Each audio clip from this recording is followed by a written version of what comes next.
오늘 은혜 받으실 하나님의 말씀은 골로새서 1장입니다. 골로새서 1장이고 15절에서 29절까지 보시겠습니다. 그는 보이지 아니하는 하나님의 형상이시요 모든 피조물보다 먼저 나신 이시니 만물이 그에게서 창조되게 하늘과 땅에서 보이는 것들과 보이지 않는 것들과 혹은 왕권들이나 주권들이나 통치자들이나 권세들이나 만물이 다 그로 말미암고 그를 위하여 창조되었고 또한 그가 만물보다 먼저 계시고 만물이 그 안에 함께 섰느니라. 그는 몸이 교회의 머리시라. 그가 근본이시요 죽은 자들 가운데서 먼저 나신 이시니 이는 친히 만물의 근등이 되려 하시니요. 아버지께서는 모든 충만으로 예수 안에 거하게 하시고 그의 십자가의 피로 화평을 이루사 만물의 땅에 있는 것들이나 하늘에 있는 것들이 그로 말미암아 자기와 화목하게 되기를 기뻐하시니라.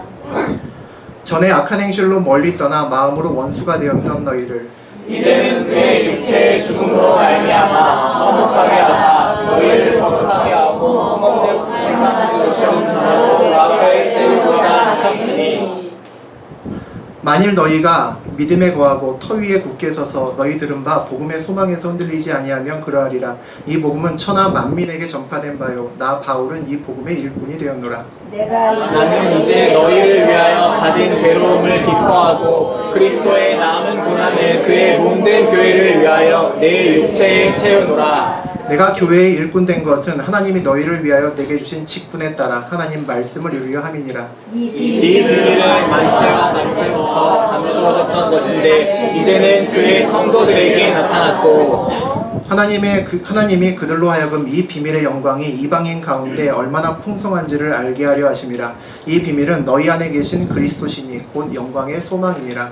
우리가 그를 전파하여 각 사람을 권하고 모든 지혜로 각 사람을 가르치면 각 사람을 그리스도 안에서 완전한 자로 세우려 함이니 함께 읽겠습니다. 이를 위하여 나도 내 속에서 능력으로 역사하시는 이의 역사를 따라 힘을 다하여 수고하노라.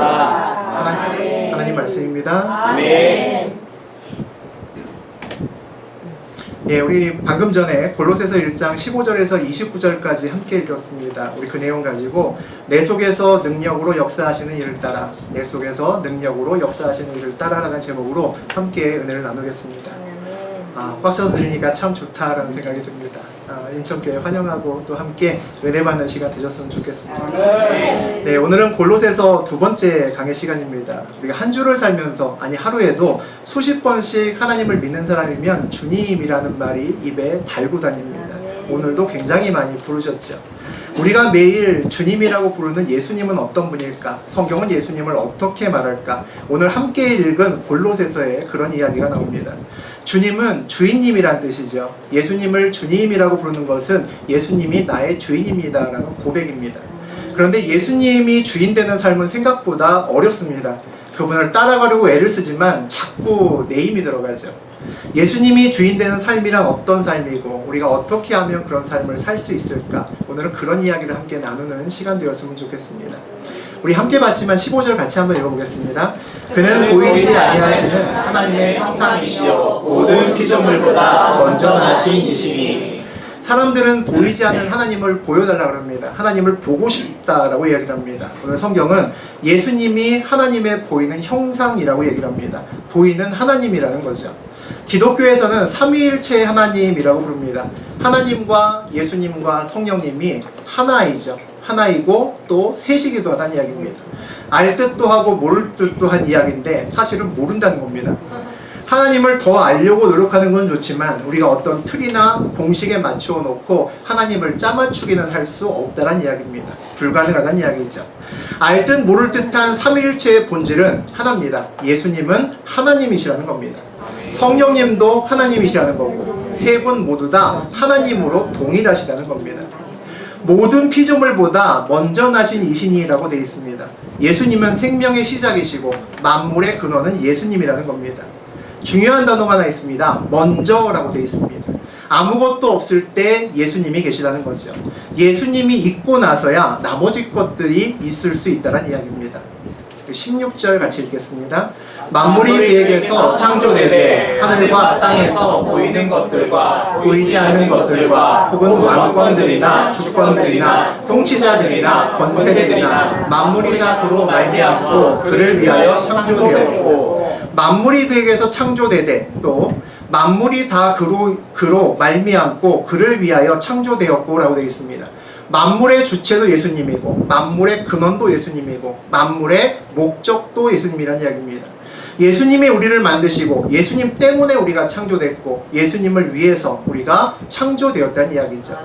그래서 예수님과 우리가 분리되게 되면 우리의 창조의 의미가 사라집니다. 그래서 우리는 덧없고 헛되다라는 것을 느낄 수밖에 없죠.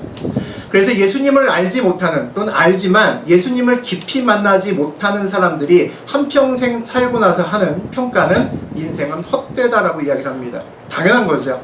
우리를 창조하고 우리의 근원 되시고 목적 되신 분과 내가 분리가 되면 온전할 수 없는 겁니다. 목적이 사라지면 존재 이유가 사라지는 것이고 우리의 삶은 표류하는 배처럼 정처 없이 떠돌 수밖에 없는 거죠. 만물이 그에게서 창조되되 또 만물이 다 그로 말미암고 그를 위하여 창조되었고라는 말은 성경에서 창조에 대한 이야기를 설명하는 것인데 성경은 어떻게 창조했는지에 대해서 잘 이야기하지 않습니다. 관심이 생각보다 별로 없습니다. 그저 말씀으로 창조했다라고 말씀하십니다. 성경책은 과학책이 아닙니다. 과학자에게 쓴 책이었다면 어떤 DNA를 어떻게 만들어서 그것이 단백질과 어떤 관련이 있고 이런 얘기로 꽉 차 있겠죠. 근데 그런 이야기 없습니다. 성경은 창조를 오늘 무엇을 중심으로 설명합니까? 관계를 중심으로 설명합니다. 예수님과 관계된 창조에 대해서 이야기하는 겁니다. 창조의 모든 것이 예수님으로 말미암고 예수님을 위해서 예수님과 연결되어 있다는 겁니다. 그것이 성경에서 이야기하는 창조죠. 네, 우리 17절 보시겠습니다. 또한 그가 만물보다 먼저 계시고 만물이 그 안에 함께 섰느니라. 그가 만물보다 먼저 계시고 우선순위 문제입니다. 만물보다 예수님이 항상 먼저라는 겁니다. 만물이 그 안에 함께 섰느니라. 우리는 사실 만물에 관심이 많습니다. 그 만물 중에 내가 원하는 것이 많이 있거든요. 돈이나 지식, 인기, 권력 전부 다 만물에 있습니다. 그리고 그런 것들을 꼭 붙들고 있으면 잘 살 수 있다고 생각합니다. 온전히 설 수 있다고 생각합니다. 그런데 오늘 성경은 조건이 있다라고 얘기를 합니다. 만물은 예수 안에서 있을 때만 온전히 설 수 있다라고 얘기합니다. 그래서 만물을 붙들기 전에 우리는 예수부터 붙들어야 된다는 겁니다. 만물보다 항상 예수님이 먼저이기 때문입니다. 예수를 붙들고 그 안에 있을 때만 만물을 온전히 누릴 수 있기 때문이죠. 18절 읽어보겠습니다. 그는 몸인 교회의 머리시라. 그가 근본이시요 죽은 자들 가운데서 먼저 나신 이시니 이는 친히 만물의 으뜸이 되려 하시니요. 그는 몸인 교회의 머리시라. 그가 근본이시요 라고 되어 있습니다. 예수님의 머리, 예수님은 머리, 우리는 몸이란 이야기입니다. 머리는 몸을 인도하는 역할을 하고 몸은 머리의 명령을 따라가는 역할을 합니다. 생물학적으로 몸은 오감의 감각기관이 있습니다. 오감의 감각기관에서 다양한 정보를 모아서 뇌로 보냅니다. 몸은 정보를 감각신경계를 통해서 뇌에 보내는 역할을 하죠. 우리의 삶의 상황, 기도 제목들을 고백하는 단계입니다. 머리는 몸에서 받은 정보를 판단합니다. 결정합니다. 그리고 몸이 어떻게 반응하면 되는지 알려줍니다. 믿음의 단계죠. 머리에 정보를 주고 그 결정이 내릴 때까지 기다리는 단계입니다. 믿음이 있어야 기다릴 수 있습니다. 믿음이 없으면 기다릴 수 없죠. 그리고 머리가 운동신경을 통해서 우리 몸에게 신호를 줍니다. 그럼 우리 몸은 그 신호에 맞춰서 움직이면 됩니다. 이것은 순종의 단계입니다. 믿음이 있어야 온전히 그 명령에 따라서 움직일 수 있기 때문입니다. 머리를 믿어야, 의심하지 않아야 순종할 수 있습니다. 몸의 역할은 생각하고 판단하는 것이 아닙니다. 몸이 생각을 안 해야, 판단을 안 해야 온전히 머리에 의지할 수 있습니다. 죽은 자들 가운데서 먼저 나신 이시니 이는 친히 만물의 으뜸이 되려 하심이요 라고 나와 있습니다. 인터넷에서 어떤 물건 살 때, 특히 내가 써보지 않은 처음 보는 물건, 또 먹어보지 않은 물건 살 때 실패하지 않는 최상의 방법이 있습니다. 그 상품의 후기를 꼼꼼히 읽어보고 별 5개를 확인하는 겁니다. 수천 개의 후기가 달리고 좋은 평점을 받은 상품을 구입하면 거의 실패하지 않습니다. 왜 그러냐면 먼저 사용했던 사람들이 좋다고 하는 길을 따라가기 때문입니다. 예수님은 그분이 가보지 않은 길을 우리에게 따라오라고 하시는 분이 아닙니다. 온전히 죽으시고 다시 부활하신 다음에 사신 다음에 사망 권세 다 이긴 후에 우리 보고 부활의 길을 따라오라고 하십니다. 그래서 우리는 예수님만 잘 따라가면 되는 겁니다. 알지 못하는 길을 앞서서 가는 것은 두려운 일이지만 먼저 걸어가고 성공했던 예수님이 인도하는 길을 한 발짝 한 발짝 걸어가는 길은 안전하고 기쁜 일입니다. 그대로 가기만 하면 성공할 수 있기 때문이죠. 예수님이 인도하시는 길은 부활의 기쁨이 있는 길입니다. 성경에 예수님 말고 다시 살아난 사람들이 있습니다. 나사로, 유도고죠. 그런데 그들을 우리는 부활했다고 하지 않습니다. 2번 살아나는 대신에 2번 죽기 때문이죠. 우리는 한 번 죽는 것도 무서워서 벌벌 떠는데 이 사람들은 2번씩 죽은 사람들입니다. 부활했다는 것은 다시 죽지 않는다는 겁니다. 그리고 영원한 삶을 사는 첫 번째 주인공이 예수님이라는 거죠. 그래서 만물의 으뜸이라고 오늘 성경책에서 이야기하고 있습니다. 우리 19절과 20절 보시겠습니다.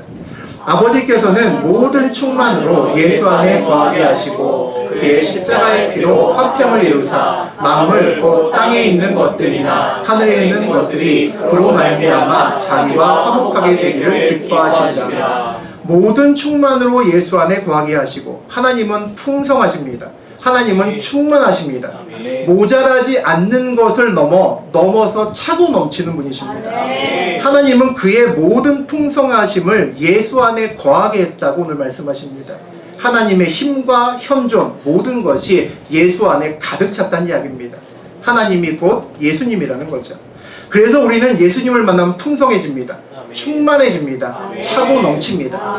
그래서 우리는 그분을 만나면 기쁩니다. 그의 십자가의 피로 화평을 이루사라고 되어 있습니다. 예수님의 피로 하나님과 우리 사이에 화평을 이룰 수 있는 이유는 하나님은 죄가 있으면 하실 수 없는 분이고 우리는 죄를 반복해서 지을 수밖에 없는 존재입니다. 그래서 문제가 되죠. 우리는 오늘 회개하지만 돌아서서 또 죄 짓는 존재입니다. 죄성에 쩔어있는 우리가 어떻게 하나님과 함께 있을 수 있을까요? 방법이 없습니다. 유일한 방법은 끊임없이 반복해서 짓는 우리의 죄를 덮을 만큼의 큰 대가가 필요하다는 거죠. 그게 예수의 피라는 겁니다. 하나님이 예수님이시기 때문에 예수님이 죽어서 흘린 피보다 더 고귀하고 비싼 희생은 없다는 거죠. 하나님이신 자가 스스로 제물이 되셨는데 용서 안 될 것이 무엇이 있겠습니까? 그로 말미암아 자기와 화목하게 되기를 기뻐하심이라. 예수님의 피는 대속의 피입니다. 근데 그뿐 아니라 화목의 피임을 잊지 말아야 됩니다. 하나님께서는 대속으로 우리의 죄를 씻는 것으로 만족하지 않으십니다. 대속 이후에 화목을 원하십니다. 우리와 화평하기를 원하십니다. 화목하고 화평한다는 것은 무엇을 의미할까요? 우리와 하나님 앞에 가로막힌 것이 아무것도 없다는 겁니다. 하나님과 우리 사이에 직접 대면하고 말씀하실 수 있는 상태가 됐다는 겁니다. 하나님은 우리와 친밀하기를 원하시고 우리를 당신의 자녀 삼기를 원하십니다. 자기와 화목하게 되기를 기뻐하심이라 라고 되어 있습니다. 하나님과 화목하게 됨을 하나님이 정말 기뻐하신다는 겁니다. 막힌 담이 허물어져서 마음껏 우리의 이름을 부르시고 함께 하실 수 있게 됨을 기뻐하신다는 거죠. 우리를 구원하실 수 있는 통로를 우리 안에서 직접 여시는 것을 기뻐하신다는 겁니다. 우리와 함께 있을 수 있어서 하나님께서 좋으시다는 거죠. 구약에서 하나님이 임재하시는 지성소와 성소 사이에는 휘장이 있습니다. 하나님은 오늘 그 가로막힌 휘장을 찢어버리고 싶다는 겁니다. 십자가 사건은 하나님과 우리 사이에 있는 영적인 휘장을 찢는 겁니다. 이제 하나님과 우리 사이에 막힌 것이 없다는 겁니다. 그래서 이제까지 구약시대에 어떤 사람도 맛보지 못한 성령 하나님이 이 작은 우리의 가슴에 들어오셔서 우리와 함께 내주한다는 놀라운 비밀의 은혜를 저하고 여러분이 나누고 있는 겁니다. 온 우주보다 크신 성령 하나님께서 이 작은 가슴에 들어오는 기적을 체험하는 것, 이것을 우리는 복음이라고 부릅니다. 21절과 22절 보시겠습니다.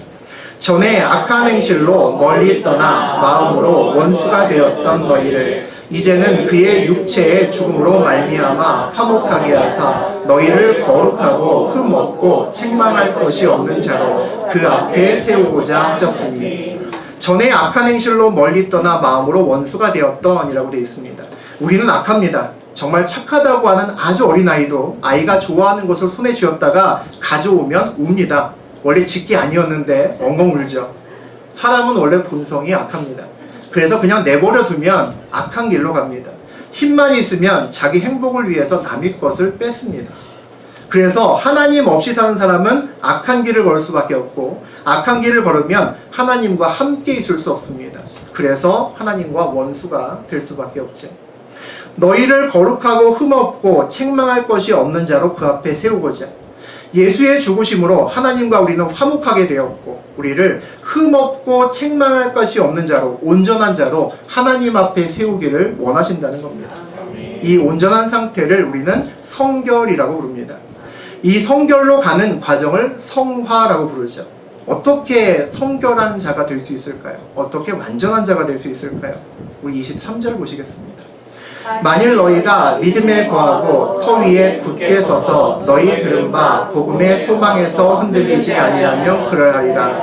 이 복음은 천하 만민에게 전파된 바요 나 바울은 이 복음의 일꾼이 되었노라.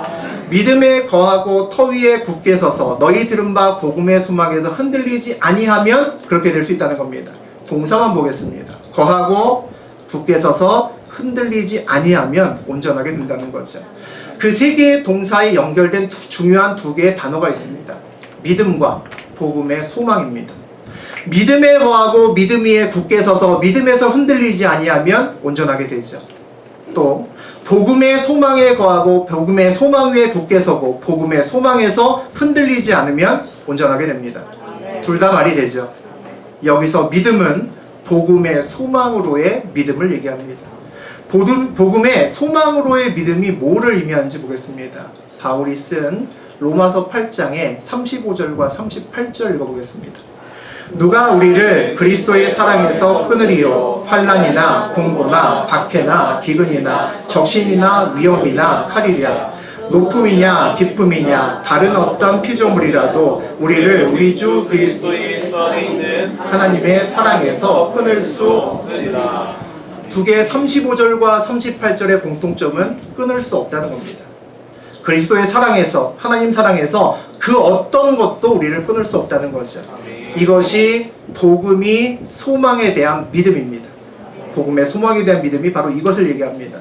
이 믿음만 있으면 우리는 온전하여집니다. 아무리 힘든 상황에서도 절망하지 않습니다.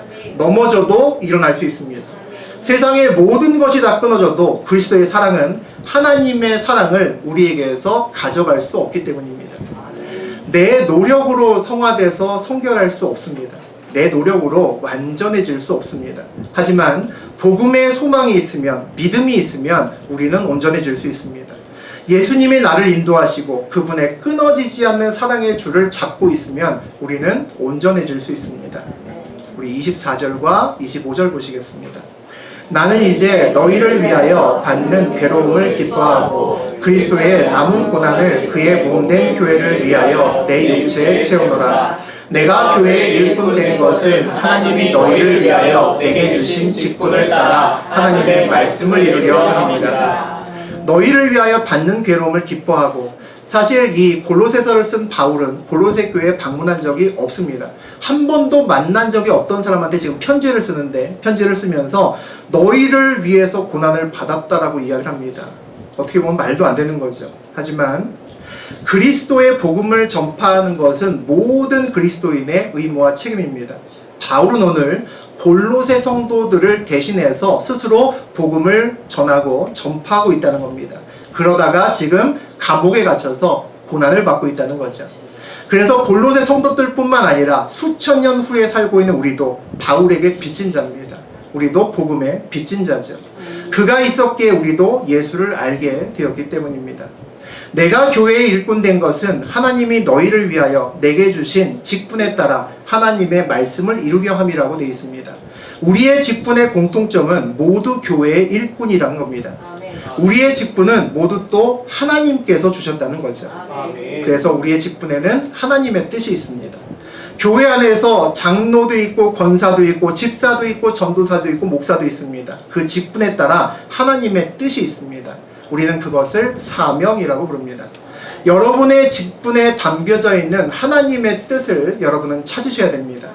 그리고 그 뜻에 순종하면 하나님 말씀을 이루는 삶을 살 수가 있는 거죠. 아멘. 예, 우리 26절과 27절 보시겠습니다. 이 비밀은 만세와 만대로부터 감추어졌던 것인데 이제는 그의 성도들에게 나타났고 하나님이 그들로 하여금 이 비밀의 영광이 이방인 가운데 얼마나 풍성한지를 알게 하려 하심이라. 이 비밀은 너희 안에 계신 그리스도시니 곧 영광의 소망이니라. 이 비밀은 만세와 만대로부터 감추었던 것인데 이제는 그의 성도들에게 나타났고 라고 되어 있습니다. 이제까지 어느 누구에게도 알려지지 않았던 놀라운 비밀이 오늘 그를 믿는 성도들에게 공개된다는 겁니다. 그 비밀이 뭡니까? 오늘 써있는 내용을 보면 그 비밀은 너희 안에 계신 그리스도니 곧 영광의 소망이라고 되어 있습니다. 놀라운 비밀은 우리 안에 있는, 여러분과 제 안에 있는 그리스도라는 겁니다. 세상의 으뜸 되신 하나님이 내 안에 오셨다는 그 소식입니다. 이제까지 몰랐던 그 소식이 오늘 알려진다는 겁니다. 놀랍고 기쁜 소식이죠. 그리스도가 내 안에 있다는 것, 놀라운 비밀을 안다는 것은 우리가 영원한 사라지지 않는 영광의 소망을 가지게 되었다는 겁니다. 이 비밀의 영광이 이방인 가운데 얼마나 풍성한지를 알게 하려 하심이라고 말합니다. 이방인이냐 유대인이냐 그런 거 안 중요하다는 겁니다. 그리스도가 내 안에 계신지 안 계신지가 중요하다는 거죠. 그리스도가 내 안에 계시면 이 비밀의 영광으로 풍성하게 가득 찰 거라고 말씀하십니다.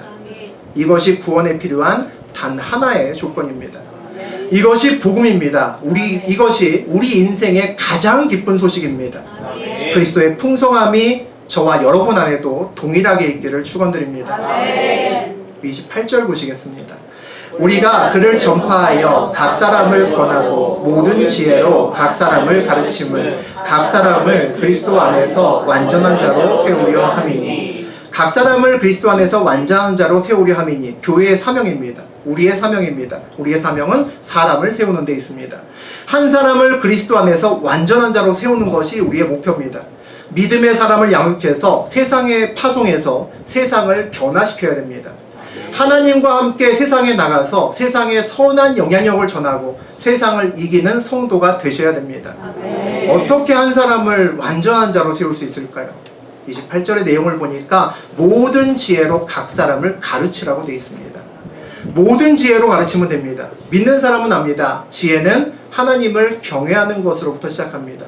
모든 지혜로 가르친다는 것은 성경으로, 말씀으로 가르친다는 겁니다. 하나님을 가르친다는 거죠. 완전한 자로 세우기 위해서는 성경과 말씀으로 가르치는 것만으로 가능하다는 이야기입니다. 또 우리가 그를 전파하여 각 사람을 권하고 라고 되어 있습니다. 완전한 자로 세우는 온전한 방법은 그리스도를 전하는 것이라는 겁니다. 그리스도를 전하면 성령님께서 그 사람의 마음을 만지시고 그 사람 안으로 들어가신다는 거죠. 성령님은 한 사람을 충분히 온전하게 만드실 수 있는 분이기 때문입니다. 아무리 성경 잘 가르치고 아무리 설교를 잘해도 우리의 가르침은 늘 부족합니다. 그럼에도 불구하고 한 사람이 그리스도 안에서 온전하게 세워질 수 있는 이유는 우리가 그리스도를 전하기 때문입니다. 우리가 성령님의 도우심을 믿기 때문이죠. 우리 29절 보시겠습니다. 이를 위하여 나도 내 속에서 능력으로 역사하는 이의 역사를 따라 힘을 다하여 수고한다. 그리스도인으로 우리가 살아가야 할 방향과 방법에 대해서 마지막으로 이야기합니다. 내 속에서 능력으로 역사하시는 이의 역사를 따라 온전한 세움을 위해서 내 안에 역사하시는 하나님의 뜻을 따라서 걸어가고 일을 해야 된다는 겁니다. 방향은 주님께 맡겨야 된다는 겁니다. 그리고 우리는 항상 주님 뒤에 서 있어야 된다는 거죠. 힘을 다하여 수고하라고 되어 있습니다. 우리의 몫은 힘써 일하는 것이라는 겁니다. 주님이 방향을 잡아주고 그 방향을 따라서 우리는 힘써 걸어가는 것이 우리의 몫이라는 거죠. 예수님은 우리의 방향을 잡아주시고 인도하십니다. 그분은 그래서 우리의 머리 되십니다. 그 명령을 따라서 그 뜻에 따라서 힘써 일하는 것은 몸된 우리의 역할입니다. 그것이 우리의 사명이죠. 내 속에서 능력으로 역사하시는 이의 역사를 따라 가야만 우리의 인생은 복됩니다. 한마디로 우리는 예수를 따라가야 됩니다. 근데 이게 어렵습니다. 사람은 돈이 없으면 돈이 인생을 끌고 갑니다. 돈에 의해서 좌우됩니다. 건강이 없으면 건강이 인생을 끌고 갑니다. 권력이 없으면 권력이 인생을 끌고 갑니다. 그런데 참 이상하게 은혜가 없으면 은혜가 인생을 끌고 가지 않습니다. 이상하죠. 은혜가 없다고 생각하는 순간 다른 것이 우리를 끌고 갑니다. 바울이 몸에 가시를 제거해달라고 기도하는 유명한 사건이 있습니다. 하나님의 응답이 있죠. 내 은혜가 내게 족하다. 복음의 전도를 위해서 육체의 질병이 방해가 된다고 없애달라고 하는 간절한 바울의 기도에 하나님의 응답은 내 은혜가 내게 족하다라고 말씀하셨습니다. 제가 신약성경에서 제일 무서워하는 말 중에 하나입니다. 내 은혜가 내게 족하다. 무슨 뜻일까요? 여러분은 어떤 기도 제목을 붙들고 기도할 때 하나님이 내 은혜가 내게 족하다라고 말하면 아마 무진장 서운하실 겁니다. 은혜가 족하다는 것은 내 기도 제목 들어주지 않겠다는 말이잖아요. 나는 아직 부족한 게 많은데 그렇게 얘기하시면 안 되잖아요. 우리는 내 상황과 상관없이 은혜를 붙들 수 있습니다. 어떠한 순간에도 하나님의 은혜가 우리에게 없을 때는 없기 때문입니다. 여기에 비밀이 있습니다. 내가 처한 상황과 관계없이 이대로도 좋다고 느낄 때, 지금도 여전히 하나님의 충만한 은혜가 넘치고 있다고 느낄 때, 그때부터 은혜가 우리를 온전히 끌고 가기 시작합니다. 그때부터 성령님께서 저하고 여러분을 온전히 끌고 가십니다. 은혜 안에서 기도 제목을 붙들어야 됩니다. 그렇지 않으면 기도 제목이 우리를 끌고 갑니다. 기도 제목이 우리를 끌고 가면 이상하게도 은혜가 사라집니다. 우리의 삶에 항상 은혜가 먼저입니다. 항상 그리스도가 먼저입니다. 그래야 저하고 여러분이 온전해질 수 있습니다. 그래야 내 속에서 능력으로 역사하시는 이의 역사를 따라서 우리가 갈 수가 있는 겁니다. 내 속에서 능력으로 역사하시는 하나님을 따라간다는 것은 사람에게 반응하지 않고 환경에 반응하지 않고 하나님께만 반응한다는 겁니다. 다른 사람이 뭐라고 나에게 이야기를 해도 상처받을 필요 없습니다. 내 환경이 더 좋아지든지 나빠지든지도 그렇게 중요하지 않습니다. 오직 하나님께서 나를 어떻게 생각하는지, 나에게 무엇을 말씀하는지가 가장 중요합니다. 하나님의 뜻이 중요한 거죠. 내 앞에 고난이 나를 다루는 시간이라면 겸손하게 훈련받으시면 됩니다. 나를 힘들게 하는 사람이 나의 성품을 다루기 위해서 필요해서 하나님이 허락하신 것이라면 내 성품 바꾸면 됩니다. 그러면 그 인생에서 그 사람이 사라집니다. 예수님이 누구인지 아는 인생길, 예수님의 십자가가 어떤 의미인지 아는 저하고 여러분 되셨으면 좋겠습니다.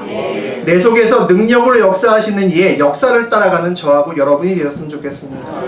사람도 아니고 환경도 아니고 오직 하나님께만 반응하는 저하고 여러분, 그리고 임마누엘 교회, 그리고 인천교회 성도님들께 그와 같은 삶을 사시기를 주의 이름으로 축원드립니다. 기도하겠습니다.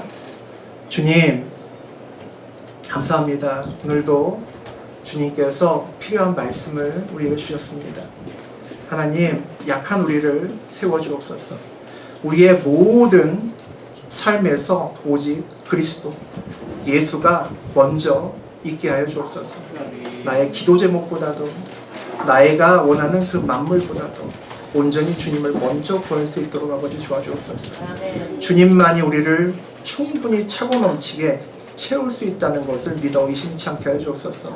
아버지, 그 은혜로 우리가 채워질 때 우리는 주님이 온전히 나를 끌고 가는 것이 무엇인지 알게 될 것입니다. 하나님, 내 속에서 능력으로 역사하시는 일을 따라 한평생 갈 수 있는, 또 이 한 주간을 갈 수 있는 우리 성도님들 될 수 있도록 주님 축복하여 주옵소서. 이 모든 말씀 우리 주 예수 그리스도 이름으로 기도드립니다. 네.